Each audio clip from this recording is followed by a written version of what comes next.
Welcome to the first Global Diplomatic Technology Summit. We're calling it DiploTech Global Summit 2020, Israeli Innovation and Our Collective Future.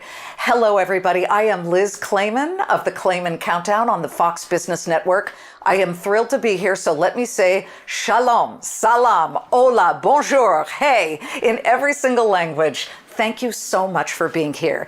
This DiploTech Global Summit of 2020 is the very first summit of its kind to gather world leaders, ministers of foreign affairs, policymakers, and diplomats.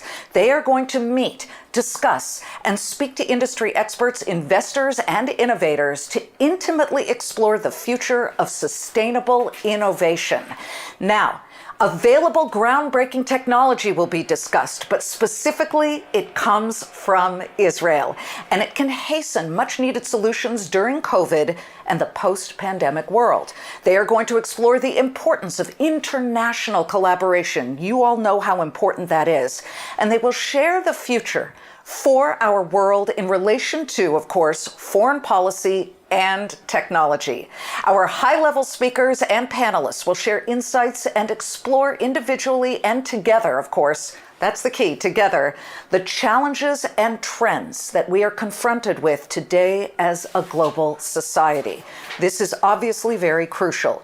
We are going to be hearing about pioneering Israeli technologies that could assist us in accelerating solutions that all of you definitely need. Hopefully, of course, we will speak about what we can proactively and beneficially do to shape our post-COVID world and our collective future. And now we welcome our first honored speakers, Ambassador Danon and Ambassador Nikki Haley. Ambassador Danon recently headed back from the United States, ending his stint as Israel's 17th permanent representative to the United Nations. Danny, we miss you. Come back to New York. I'll take you to lunch on the Lower East Side. Now, of course, prior to that, Danny served as Israel's Deputy Minister of Defense and Israel's Minister of Science. He, of course, currently holds the position of Chairman of the World Likud. And, of course, at the UN, the World Ambassador of Danon's abilities and everything that he did really became a focal point. He became the first Israeli ever to lead a permanent UN committee. You have to understand how groundbreaking that was. He also spearheaded numerous resolutions and efforts that changed Israel's standing on the world stage. Now he is using his experience and connections to bring numerous initiatives in Israel to, of course, the world. This conference will basically reinforce his commitment to and knowledge of Israel's pioneering technologies and how they can be used to help communities in need. Nikki Haley also served at the United Nations. She served as the U.S. ambassador to the UN from 2017 to 2019.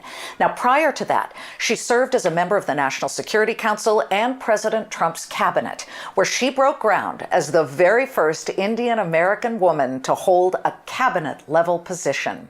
Born in Bamberg, South Carolina, to Indian immigrant parents, Ambassador Haley's political career includes serving as representative of South Carolina's District 87 and as the first minority and first woman to ever serve as governor of the state of South Carolina. We welcome both the ambassadors for a very intimate discussion and conversation about their time at the United Nations, COVID, Israeli technology and innovation, the U.S.-Israeli relationship, and what the future holds for them. Ambassadors, take it away. Welcome, Ambassador Nikki Haley. We are delighted that you are able to join us at our first ever DiploTech Global Summit. Thank you for sparing the time today to be with us. We very much hope to welcome you in person to Israel, but in Corona times that is sadly not possible. We would love to have you here next year. We had an amazing period at the UN together, and today we would like to discuss that time, but also look ahead and speak about technology and innovation, among other topics. When you visited Israel not so long ago, we were able to present you with the security challenges we face, but also a glimpse of our successful technologies. You saw for yourself our startup spirit and the innovation powerhouse that Israel has become. We are keen to continue to demonstrate the advanced solutions engineered in Israel. It is important for us to assist other nations and to help those in need. Ambassador Haley, we have seen new innovations emerge from Israel as a result of COVID. Do you think this new technology from Israel can help support our position internationally? And what is your vision for post-COVID future collaboration between nations? Well, Danny, it's great to be with you. I've missed seeing you. Happy Hanukkah to everyone, and it's great to be with you. I certainly do look forward to coming to Israel again, and so I look forward to the conference next year. You know, I think COVID has done a lot to our communities. I mean, the entire world stood still at one moment in time because of a threat that China gave to the world. And I think that there are a lot of opportunities here. I think there are opportunities in all of the countries coming together to hold China accountable, to come together and say, what could we have done differently in light of this pandemic? What could we have better collaborated on? And what are we going to do the next time this happens? God forbid it happens again, but we have to be smart and assume that we start thinking about what we're going to do the next time it happens. Israel could be a fantastic player in this. I mean, I think we all know the research, the innovation, the technology that comes out of Israel. I think this is a real opportunity for Israel to shine. So many countries already know the talents and the gifts that Israel has, but this is a time that we could put it on display. You know, I often told you at the UN, I feel like so many countries spend so much time talking about Israel as it relates to the Palestinian issue.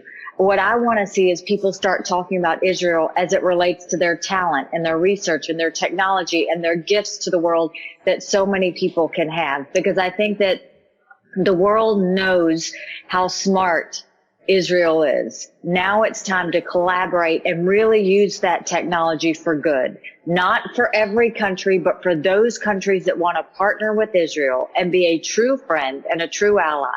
We should make sure that we see more of that collaboration go back, because I think Israel has a lot to offer. Great. I would like to ask you a quick follow-up question, if I may. We speak a lot about vaccinations here in Israel. Do you intend to get vaccinated for COVID? Yes, I intend to get vaccinated. I intend to have my family vaccinated. And I think what you have to understand, and what I've told people in America, is the fact that, look, we have the testing. Has it gone faster? Yes, but they didn't skip any steps along the way. All they did was merge phase 2 and 3 together. The same accountability, the same testing, the same risk factors, the same issues that they had to look into, had it been a long drawn out process, was still done in this. And if you look at just Pfizer and Moderna alone, 70,000 people have already been tested. So this is a vaccine that will be heavily tested, heavily researched. We will know exactly what's going to happen. I think everyone should work with their physician to make sure that they get the vaccine that's best for them. But the sooner that everyone can get vaccinated and get educated on what this means, the better and safer and healthier the world can be. Thank you. Going back to our UN days together, I was extremely honored to serve with you and achieve new records in a very hostile environment like the UN. We fought together on behalf of Israel and the US to promote our shared values. My father taught me to always speak out when I see an injustice. We know you feel the same way, and we all admire you for that. The UN for me was 5 years of highs and lows. I remember my lowest moment. It was when a hostile resolution, Resolution 2334, passed in the Security Council. I fought for Israel alone, without our greatest ally, the United States, by our side. One of my proudest moments was when we together prepared the ground for the historical decision to move the US Embassy to Jerusalem. I want to ask you, what was your lowest moment at the UN, and what was your proudest moment? Well, I think back to our days at the UN fondly. There were no easy days. And for you, I will forever appreciate the strength, the sacrifice, the effort that you really showed at the UN, because there wasn't just one day you were fighting alone. There were many days that you were fighting alone, and it was wrong. And I think that after you and I had our first conversation about your experiences of being alone with everyone standing and cheering as Resolution 2334 passed, was one of the lowest moments for the UN ever. And I think that, I promised you that day that under my watch, that would never happen again. So when I look at low moments, I don't know that I had low moments as much as I had frustrating moments. Frustrating in seeing how the United Nations was political and bureaucratic, and they claimed they were for peace and security, but it was only when peace and security was easy for them. It was only when peace and security made sense for them. It wasn't for peace and security all of the time. And I think that what was frustrating to me was, one, what I've said many times, were the Israel bashing sessions that happen once a month. That were supposed to be about the Middle East, but always seemed to be about Israel. It was about the fact that, when Russia held back and didn't allow us to have the accountability mechanism against Syria on chemical weapons. It was on the fact that I couldn't get anyone to realize the hypocrisy of the Human Rights Council and the need that we had to get them to acknowledge how Agenda Item 7 was unfair to Israel and Israel alone. But also the fact that it was a place where human rights abusers went to protect themselves and point fingers at others. I was frustrated at the fact that, that countries cowered, that they read off of paper, and that they didn't actually speak the truth and be honest with their citizens. And I think that, looking back at that, I look at the fact that, I think to one moment where I was with the Emirati ambassador and the Saudi ambassador, and the British ambassador and I were having a meeting with them about Yemen. And they were complaining, the Saudis in particular, and were complaining about the fact that, why isn't anyone calling out the Houthis? Why is everyone giving them a pass? Why aren't they acknowledging the harm that they're doing and the fact that they're a terrorist group? And I stopped the meeting and I said, as much as you're complaining about the Houthis, I could say the same thing for Hamas. And they just got quiet. We went back to our meeting, and afterwards they took me outside and they said to me, you're right.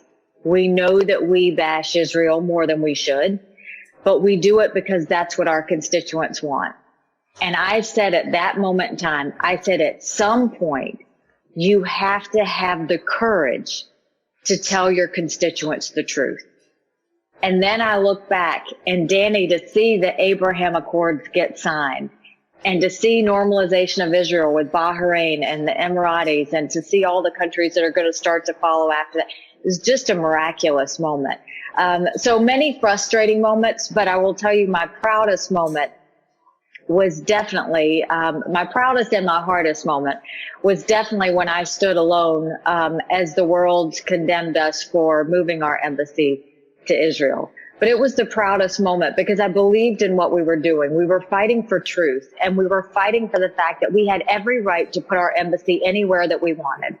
And our embassies, our United States embassies, are always in the capitals of every country. Jerusalem is the capital of Israel.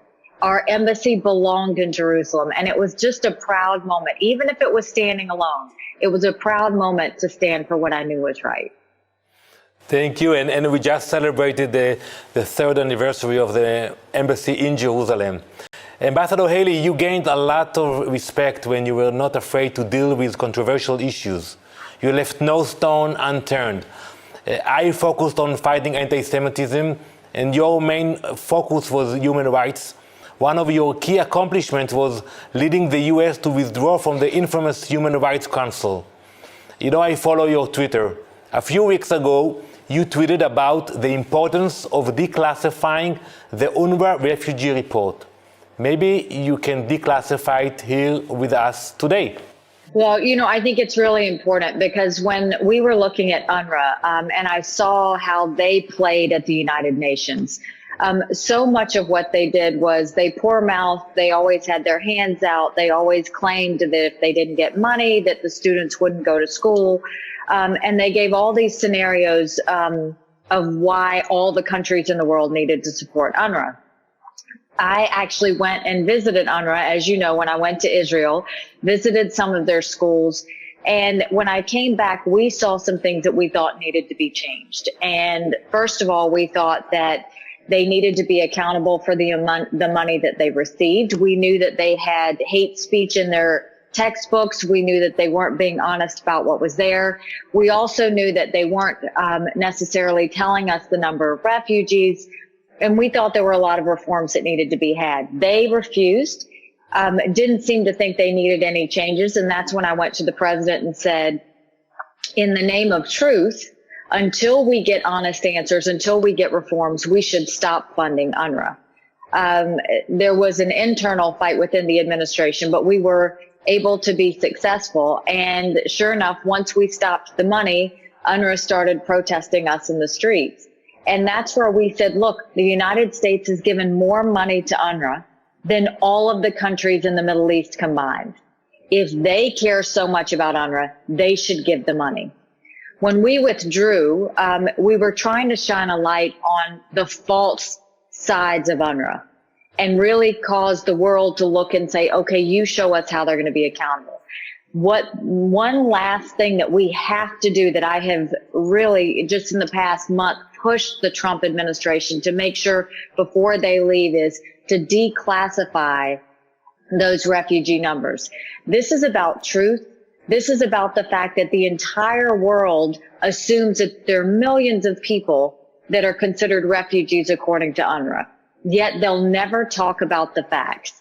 And I think this is the last case that we have to make in terms of let's be honest, because the rest of the world can truly deal with UNRWA. The rest of the world can truly acknowledge Palestinian issues if we know exactly the number of refugees. And so, yes, until my very last days of having influence on the Trump administration, I'm going to continue to push them to declassify those numbers. I think it's hugely important towards peace. I think it's important towards truth. And I think it's important in the fact that everyone deserves to know exactly what that true refugee number is. So we will follow up on that. Ambassador Haley, you may have heard that here in Israel, unfortunately, we are heading for the next round of elections. In the US, you are coming to the end of your election process. On the issue of a nuclear Iran, Israel cannot make any mistakes. This issue also concerns many of our new friends in the region. We hear about the intentions of the US to re-enter the Iran deal. What is your position on that? And what would be your advice to Israel and to our new friends in the Middle East? I will continue to be very loud. I think that would be devastating. I think it would be a massive step backwards. I have already been vocal on that. I think that the Trump administration was absolutely right to get out of the Iran deal. I did work on it. Danny, you did work on it. There were so many reasons we needed to get out of the Iran deal. I mean, first and foremost, we didn't just get out of it. I, with the instruction of President Trump, went to Vienna, met with the IAEA on exactly what guidelines were there for Iran in that nuclear deal. And what I asked of them was, what were the things that they looked at and how long did it take? And on the issue, we knew that there were many of the nuclear production and research happening in universities and on military installations. And what they said was Iran was not letting them look at any of the military installations, and they weren't looking at the research universities. And if there was a position or a place where IAEA wanted to check, they had to give them 30 days notice before they showed up. So it was going with a situation where you were giving Iran a head start to continue doing what they were doing. On top of that, they were violating multiple UN resolutions. They were selling arms to the Houthis. They were testing ballistic missiles. They were supporting terrorism. There were multiple things that they were continuing to do. And so all we said was the Iran deal, whether in good faith or not, it wasn't working, and we needed to come back to the negotiating table. Sanctions were put back on Iran by the Trump administration. They are completely at their knees. You saw that Soleimani was eliminated, which everyone in the world celebrated because we knew he was a truly evil man. We've seen other things start to happen. I think that at this point, to go back and immediately get into the Iran deal, thinking that you can start over from before the Trump administration, would be harmful. And I know that the Emiratis have said that, the Saudis have said that, Israel has said that, this administration has said that. And I think the world needs to know that, look, good happened when we put those sanctions back on. Iran is going to come back to the negotiating table because they have no choice. Let's let them come back. And it doesn't mean we don't talk to them, but we talk to them from a totally different place than we were before. Now we talk to them from the fact that they broke their promises with the first Iran deal. They broke their promises with the UN resolutions. How is this going to be different?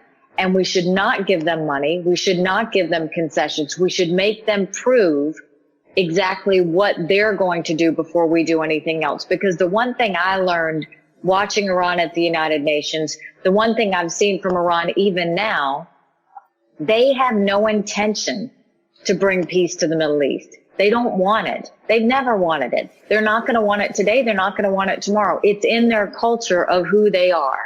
The Iranian people want it, but the regime does not want it. And so, we'll continue to be loud and hope that Biden doesn't do that. But as of now, with John Kerry back on his National Security Council team, we're hearing rumors that Susan Rice is now going to come back and head up his domestic policy. I think with that going, it's not boding well for what may be the future of another Iran deal. That the Iranians promote instability, and we see the Abraham Accords promoting stability in the region. The last time when I was at the UN, I flew to Dubai. It was very sensitive and complicated. It required so much coordination. And today we have 28 passenger flights a week from Israel to the UAE, which is incredible to see. And we are very happy that the excitement is not only among the diplomats and leaders, it is also between the peoples of both our countries. I wanted to ask you, where do you think we can take these new relationships in the future? For sure we will have to work against the Iranian threat, but what else you think we can do? Well, first of all, we should have hope, because even if Biden were to move things backwards, we have come so far. I mean, if you look at the fact that everyone now realizes that Israel has a lot of contributions. I think if you look at the fact that the embassy was moved, I think if you look at the decision on the Golan Heights, if you look at the fact that we acknowledged Hamas was a terrorist organization, if you look at the fact that we got out of the Human Rights Council, I mean, there's so many things. And then you add on the historic moment of the Abraham Accords. Truly, so many moments to celebrate that I think that we need to go forward on. But what I want the people of Israel to remember, and what I want you to remember, Danny, is this is different. This is different because this is not just Israel wanting to normalize relations with the Arab countries. The Arab countries now want to normalize relations with Israel. They now know that a partnership with Israel is good for them, that a partnership with Israel will bring additional technology, additional innovation, additional partnership in the fight against Iran and terrorism.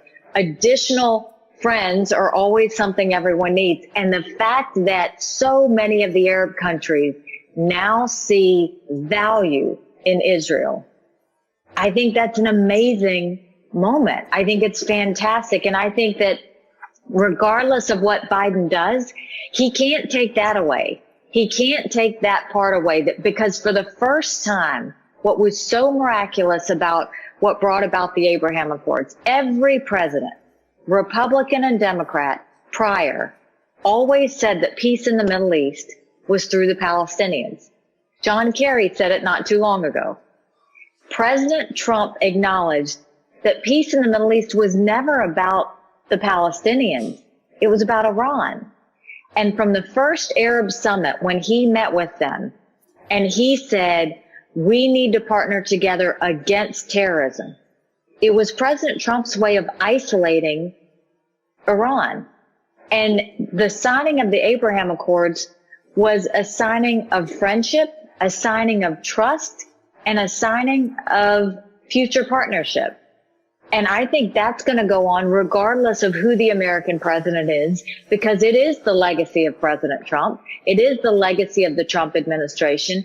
And it's from a lot of really good work that's happened. And so I am very hopeful and very excited about what can happen going forward, because I now think the Arab countries have faith in the fact that they've come far enough that they want to continue. And I think the idea that Netanyahu meeting with MBS recently was just another testament to the fact that these Arab countries want to be friends with Israel. And so I think the sky is the limit on where we go from here. Well, we say in Arabic, Inshallah, God's will, Ve'edat Hashem in Hebrew. And in a few weeks, the Prime Minister will be traveling to the Gulf, and we are looking forward for that. Ambassador Haley, in recent years, both in the US and here in Israel, unfortunately, there is a trend of polarization in public opinions, especially in times of elections. We see it here, you saw it in the US. In your opinion, how do we combat the rising polarization in both our great democracies? Well, I think, first of all, acknowledge that great democracies can have polarization, but that's because we have freedom. And we always have to appreciate the fact that freedom means so much. Freedom of speech, freedom to use the power of your vote, freedom to express and to serve and to do all of those things, freedom of religion, all of those things matter. And so we come from a place of good. And at times that means that we do get polarized. But what we have to always remember is that 90% of us, all of us agree on 90% of things. We agree on 90% of things. We just have a different way of getting there. So when we realize that we all want to get to another place, we all want to take our children to a certain place, we all have goals. We all have the same goals. We just have to figure out how to get there. And I think we have to see each other as having parents, having children, wanting a future, wanting hope, wanting opportunities, wanting safety, wanting healthcare, all of those things. We just have to remember that these are just different ways of getting there. And at the end of the day, we're stronger together. And I will always say that we have to stay stronger together, regardless of who our leaders are that come and go. We have to stay strong because we all fought to be where we are. Americans fought to be where we are in independence and freedom that we have. Israel fought so much to be in the place that it is right now. So we have to realize that democracy is a good thing. Polarization can take us a step back. But if we remember that we're all going towards the same goal, then that's what will bring us back together again. So before we conclude, I would like to ask you a little bit about what the future might hold. I remember in the time that we were stationed at the UN, there was always speculation about a return to politics. For me in Israel, and of course for you in the US. There are many expectations for both our political careers. In Israel, I made it very clear that I intend to go back to politics, but I will not challenge the Prime Minister.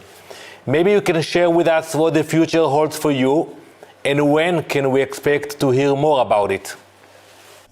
All right, Danny, you go first. You go first, and then I'll follow. No, I think that what I saw in this past year, I worked very hard in elections for President Trump, but we're also for us to keep the Senate, and hopefully we'll continue to do that. We won back a lot of House seats in Congress. We won governor's races. We won state house races. So it was a great, great year for Republicans in terms of really having wins within states. So that was important. And now we've got 2 really big Senate races in January. And so I'll be campaigning for those as well. Now, as I go forward, I'm going to continue with my policy group, Stand for America, and be involved in that.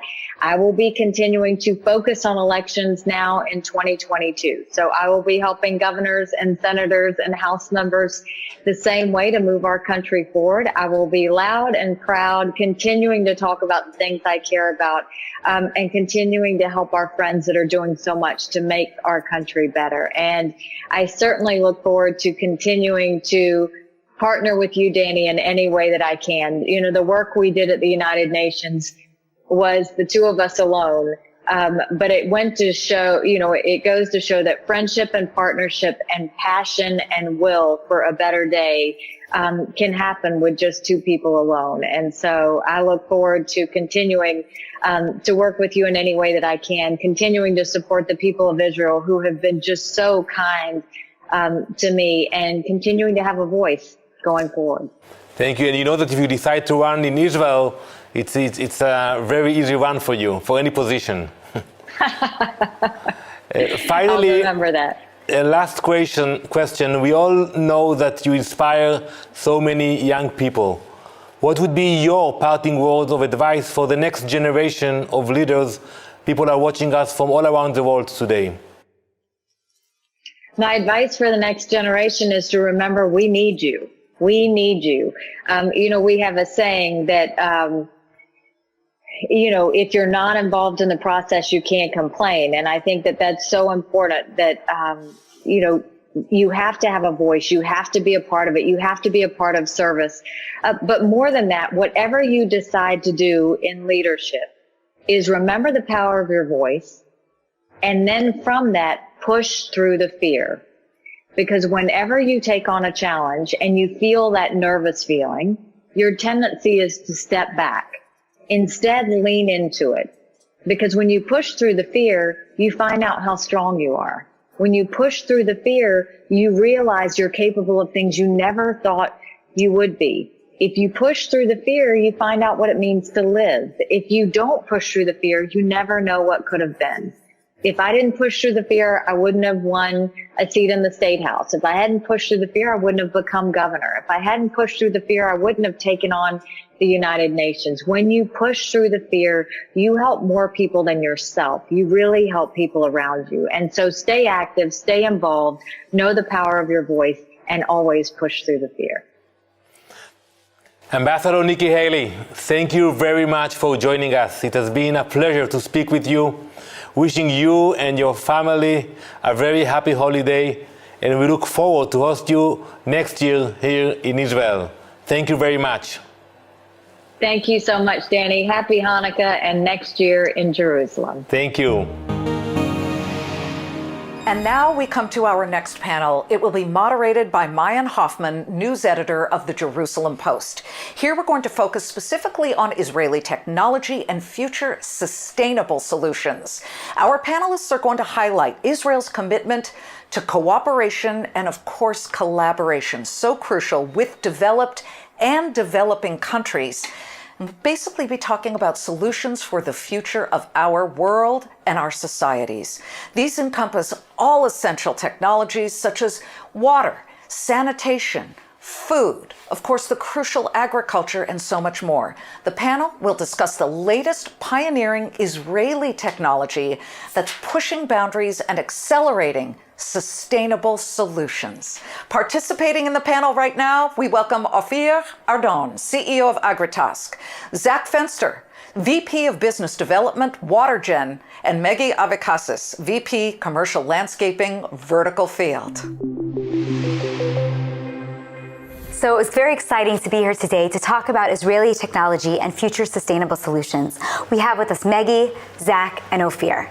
So I want to get us started by just talking about the core challenges of our world today in terms of sustainable solutions. Meggy, let's start with you. What are some of those challenges? Well, I think we have a lot of problems like global warming, we have greenhouse gas, resource depletion, toxic chemicals that we use and we pollute the water and the soil, water crisis, urbanization, food waste, food insecurity. I can go on and on. You remember the pandemic? It's a little problem, but I think all of this causes us a very toxic environment that I'm not so surprised why COVID just came. Wow. And I'm not sure that it is the last one. It's very scary when we talk about core challenges. We just listed so many that it seems like we don't have a core challenge, but we actually have a number of challenges in facing our environment. Zach, what do you think about that question? You know, I think COVID has really exposed to us, more broadly speaking, that what we most fundamentally took for granted really shouldn't be taken for granted, right? Who would have thought that a year ago there would be a run on the supermarkets and there wouldn't be any toilet paper, right?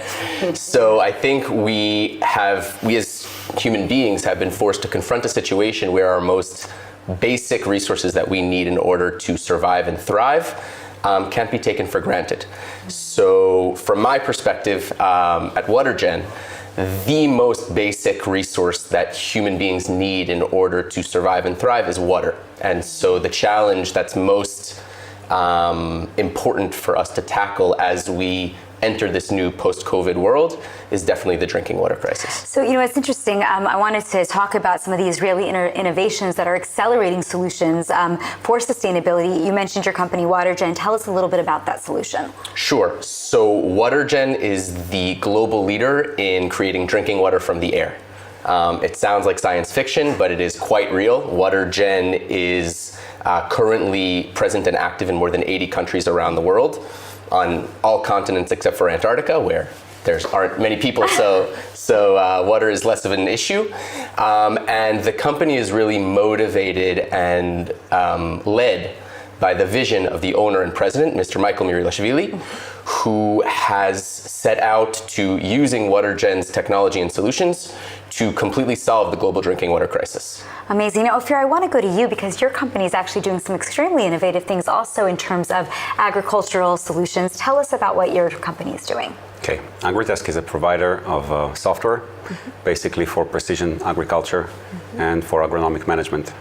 And we provide our solutions mostly to farmers and the respective ecosystem around them to enable them to work together as a unified ecosystem, and like that to improve the productivity and to significantly reduce the risk. Let's call it the risk of bringing food to our plates at the end of the day. And then I'm assuming that increases the amount of food we can bring to our plates. And is that true?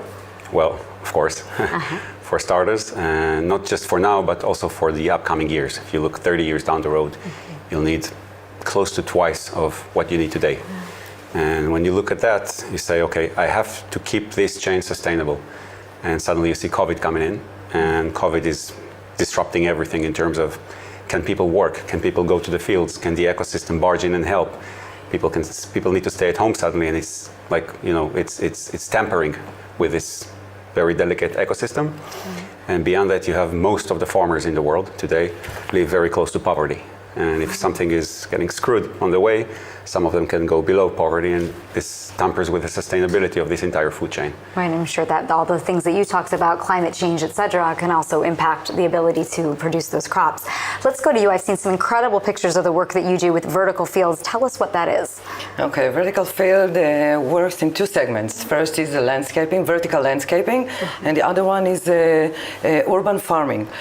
Our mission is practically to save nature in the city near us. We as a species exist for 200,000 years, but we live in the cities only for the last 6,000 years. So in our DNA, we are connected to nature. So nature needs to stay with us, but with all the density inside the city, when you build so close to each building, close to one another, and there are no trees, no parks. Okay, so what we are bringing to the world, okay, is vertical landscaping. We are literally climbing on the walls, and we put there real plants. Okay, and for the urban farming, we grow the food near the point that you consume it. Okay, so it's fresh, it's freshly picked, you pick it now, you buy it from the supermarket within an hour or two, okay, and the live shelf takes for about 10 to 14 days, instead of you buying this lettuce, for instance, okay, that it is already, when you buy it, it is already 7 days old. Right, lost a lot of the nutrients that way, of course.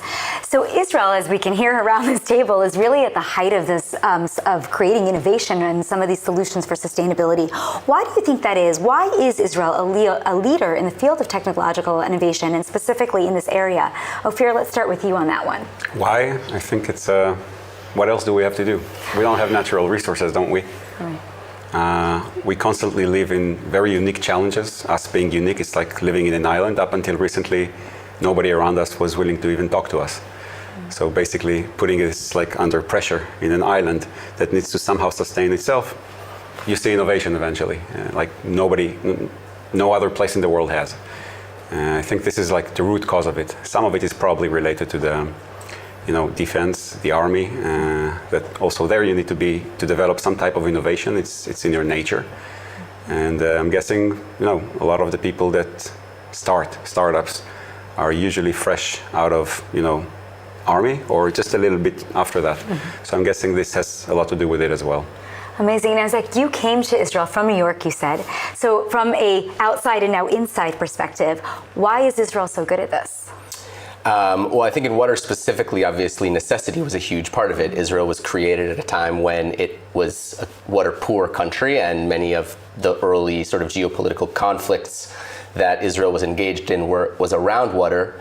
And Israel, both in agriculture and in water consumption, right, drip irrigation, desalination, etc., Israel's been a leader in pushing the frontier of water innovation forward.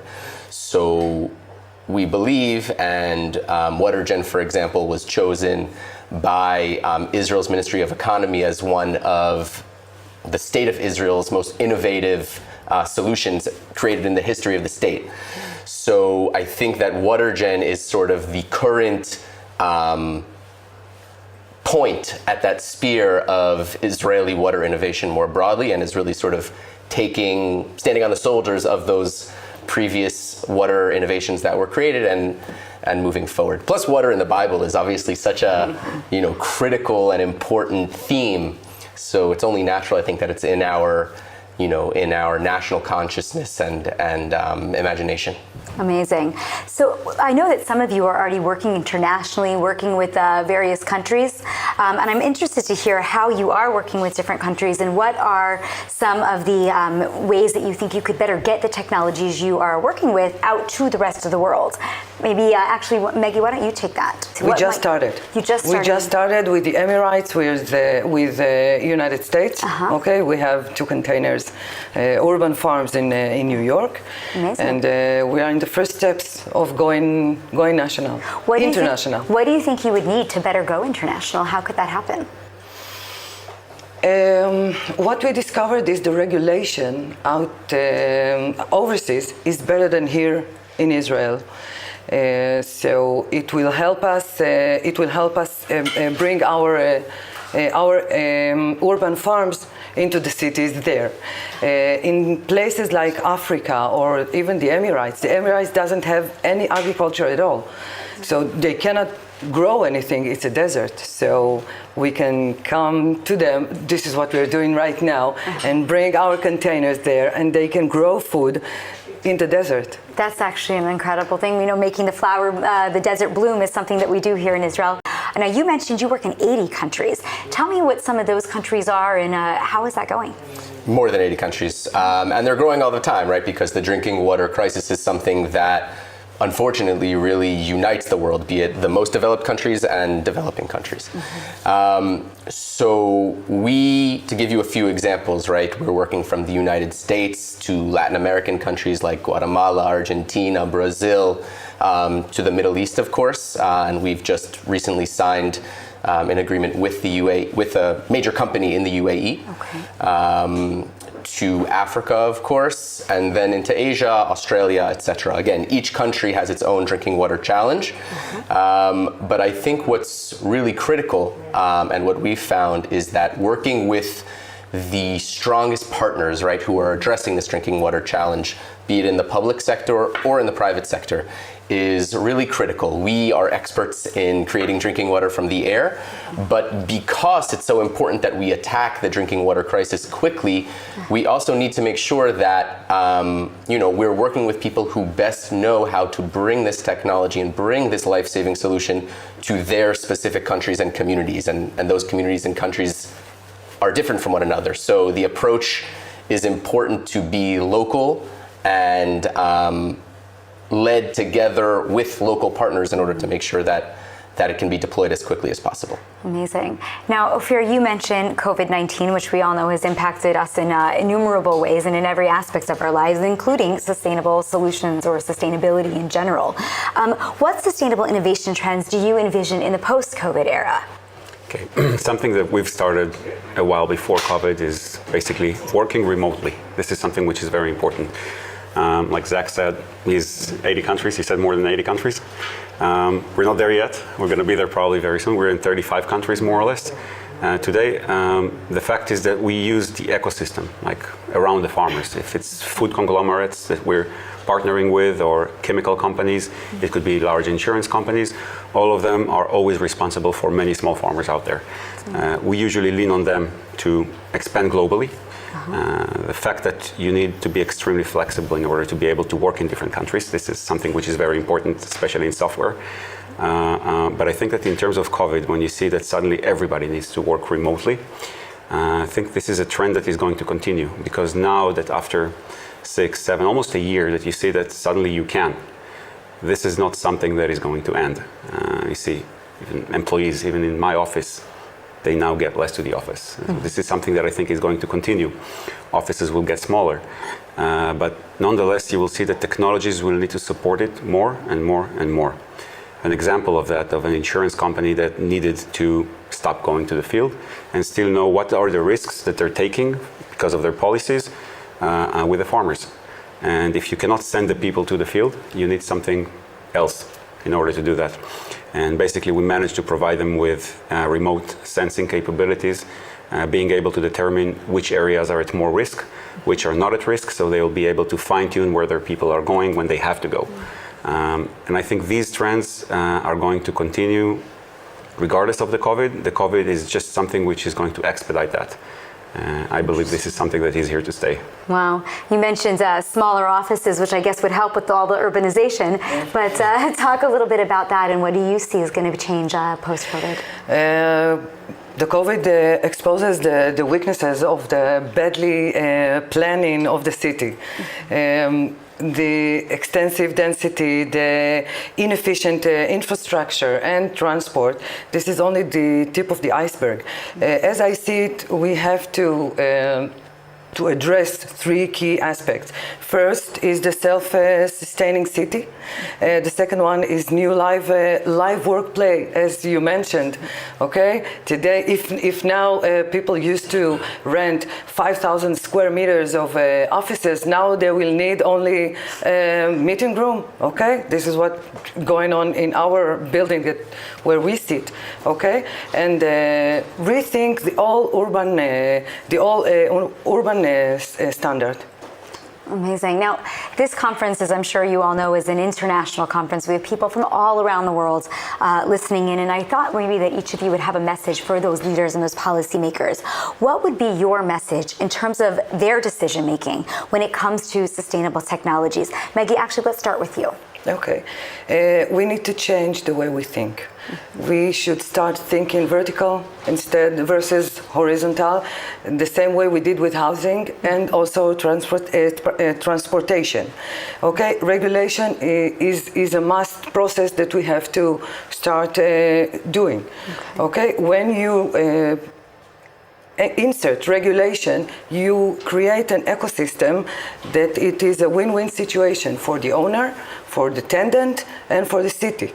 For example, NGBS organization in United States, they give 50% taxation if you combine several products that are NGBS certified.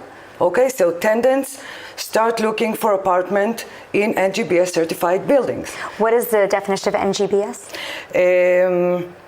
This is to be It's sustainable? like, yeah, it's like a המועצה לבנייה ירוקה. Okay, it's a green building. Yeah, exactly. Wonderful. Okay, great. Ophir, answer the same question. What is the message that you want to put out there to our leaders?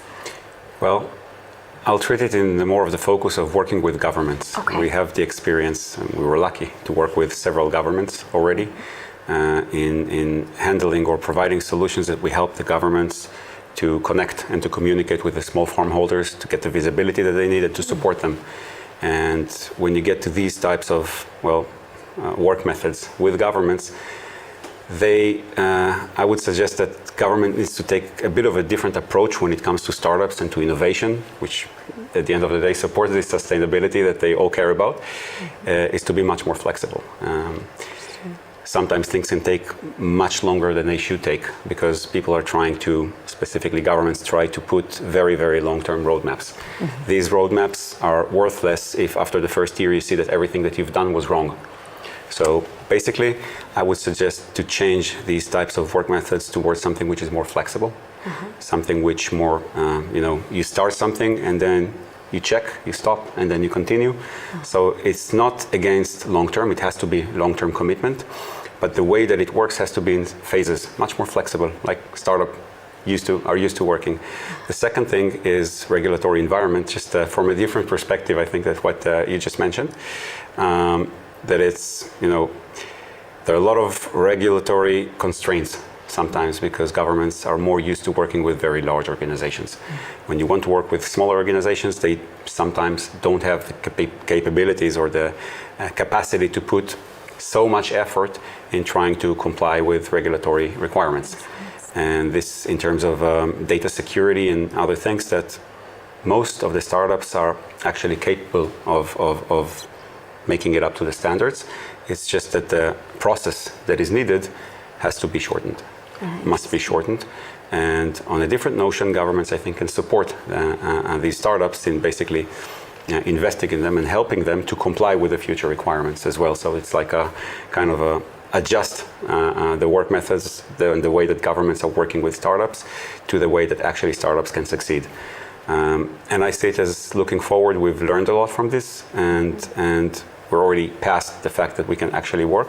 But I think that for many others that are just starting, this is something that would be very important. Amazing. And I want to take it to you, Zach, also asking you the same question. What would be your message in terms of their decision making?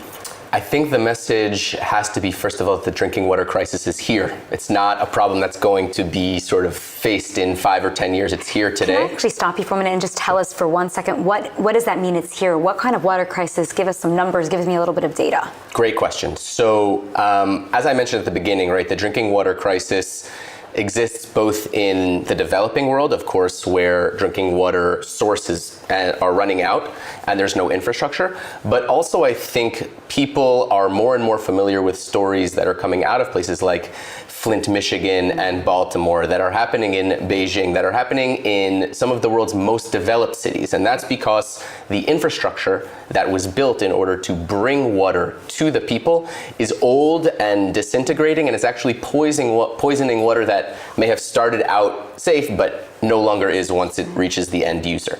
And this is, of course, Maggie listed a whole list of ills that plague the world. Global warming and pollution are basically destroying water resources, the limited water resources that do exist. So this is a global problem. And like I mentioned, it's something that's from New York City to Madrid to Tokyo to Beijing. So against that backdrop, now answer the question. So given that the drinking water crisis is here, right, I think, someone once said that the definition of craziness is to try to do the same thing over and over again and expect a different result, right? And there are many different approaches that over the last decades have been taken in order to address, I would say specifically on a specific case-by-case basis, the drinking water crisis. But with the billions and even trillions of dollars that have been spent, unfortunately, we see that the crisis is only becoming worse and worse. So a new approach is required, and I think those 80 countries where WaterGen is already deploying and the countries that are coming online more and more with every passing day, I think it's because they recognize that with a new innovative approach, right, that actually bypasses many of the challenges that the previous drinking water market faced, be it piping, be it a clean drinking water source, etc. They can actually be bypassed, and through innovation, through WaterGen's innovation, we can provide an immediate, safe, premium drinking water solution that can be immediately scaled and deployed rather than continuing to pump in these sort of infinite resources and also, unfortunately, require people to wait. The most important thing is to act now. Amazing. Well, it's so interesting to hear about all of the different solutions, and it's a great ending to our panel, just thinking about where we can go, how we can be innovative, take the Startup Nation technology out to the world. So thank you, Maggie. Thank you, Zach, Ophir. It's been great.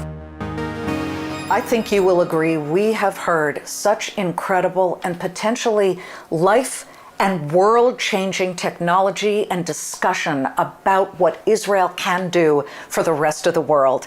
To close this first ever DiploTech Summit, thank you so much for letting me be a part of it. We welcome back the Ambassador, Danon. I would like to close our first DiploTech Global Summit by saying a big thank you to all our honored guests for joining us. We enjoyed hearing the engaging discussions and ideas. We learned together how the innovative technologies coming from Israel can help shape the post-COVID world. Together, we will all move the needle on sustainable development. A final thank you is reserved to you, to all our attendees. Thank you for joining the first ever landmark DiploTech Global Summit 2020. The event was a huge success. We invite you all to join us at the DiploTech Global Summit 2021 here in Israel. See you next year, and happy holidays.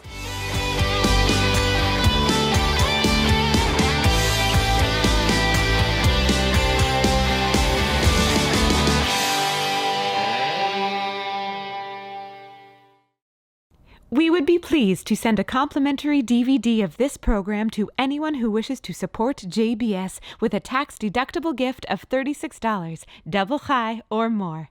Simply visit the JBS website at jbstv.org and click on the Donate button to make a donation by PayPal or your credit card. And please indicate the program for which you would like a DVD. Or you can send your tax-deductible check to JBS, Post Office Box 360, Stamford, Connecticut 06904. Or you can call the JBS Pledge Line at 833-MY-JBS-TV. That's 833-695-2788. And again, please remember to indicate which program you would like to receive with our compliments. We thank you for your kind support.